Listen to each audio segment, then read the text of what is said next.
Today, we're going to break down one of the most intense and powerful farewell speeches ever recorded. Seriously, this is not just some nice goodbye.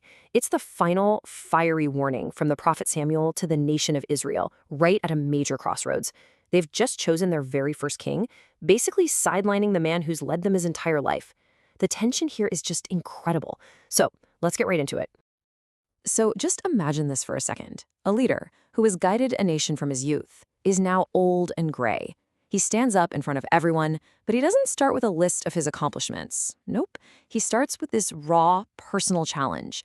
He's literally putting his entire career, his entire life's work, on public trial. Talk about setting the stage for a confrontation.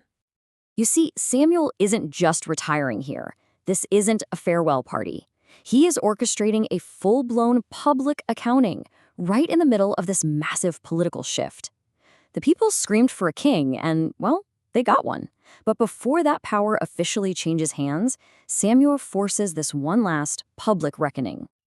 His message is just crystal clear. He's saying, look, before we all charge ahead into this new era with a king, let's talk about my record. Let's talk about the past. It's such a bold move, and it's designed to make everyone stop and really think about the choice they've just made. Okay, so this is where Samuel starts to build his case. And where does he begin? With the one thing nobody can argue with, his own character. Before he critiques the nation, he invites them, no, he challenges them to critique him first. And this is a straight-up public interrogation. He goes down the list point by point. Whom have I cheated? Whom have I oppressed? Have I ever taken a bribe? And the people's verdict? It's unanimous. It is absolute. You haven't cheated us. You haven't oppressed us. You haven't taken a single thing from anyone. But he doesn't just let their words hang in the air. Oh no, he locks it in. He declares, the Lord is witness against you, and his anointed king is witness this day, that you have found nothing in my hand. He basically gets God and their brand new king to co-sign his clean record. His integrity? It's now established, beyond any dispute. All right, so with his own character completely vindicated, Samuel flips the script. The trial of Samuel is officially over, and now the trial of Israel begins. He's about to use their own history as the main evidence against them. He is no longer a retiring prophet giving a nice speech. He is now a prosecutor, laying out his case. He starts recounting all the times God has been faithful to them, which, as you're about to see, creates a really sharp and painful contrast with their own track record. Samuel lays out this destructive, vicious cycle that has basically defined their entire history. It goes like this. 1, God delivers them. 2, they get comfortable, they prosper, and they forget God. 3, their enemies attack and oppress them. And finally 4, in total desperation, they cry out and repent. This, he argues, has happened over and over and over again. And he's not just making vague statements here. He brings the receipts. He reminds them of Moses and Aaron leading them out of Egypt, of their deliverance from enemies like Sisera. He names the heroes God sent them, Jerubbaal, Barak, Jephthah, and yeah, he even includes himself. The point is undeniable. Every single time they repented, God sent a deliverer. So now that he's established his own integrity and their long history of forgetting, Samuel finally gets to his main point, their most recent and, in his eyes, their most serious mistake. This was their answer when they were threatened by an Ammonite king named Nahash.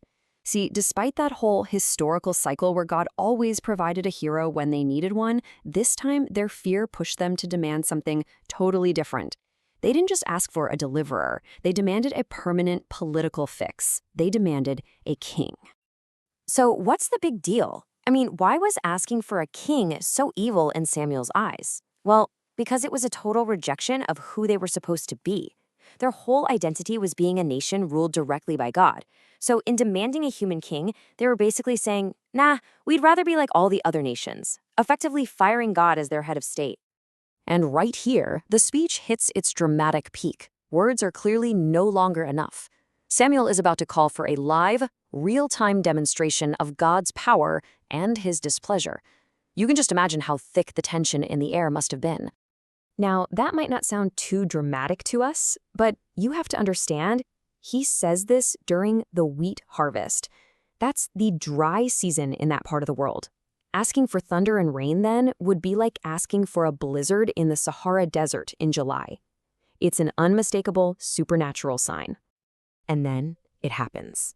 Instantly, the sky goes dark, thunder cracks, and the rain starts pouring down. It's like God himself just put a divine exclamation point at the end of Samuel's speech. And the people? They are absolutely terrified.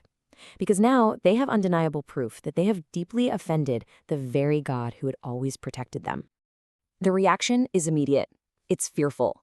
And they confess with this terrifying clarity that this wasn't just some political mix-up. It was a spiritual rebellion. In their own words, they admit they have added, to all our other sins, the evil of asking for a king.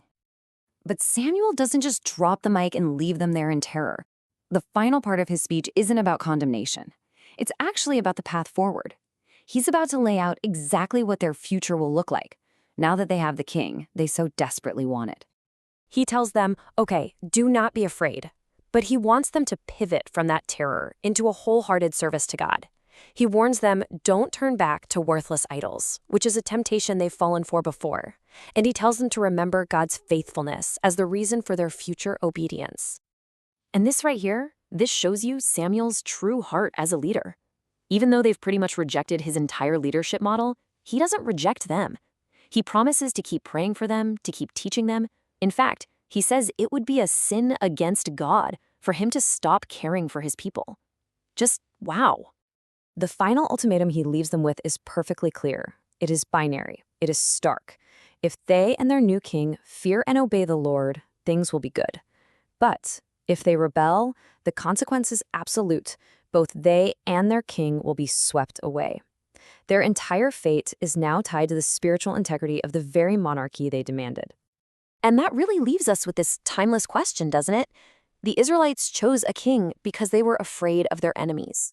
And it forces us to ask ourselves, when we are confronted with uncertainty and fear in our own lives or in our own societies, what's our first instinct? Do we look for a powerful ruler to come and save us?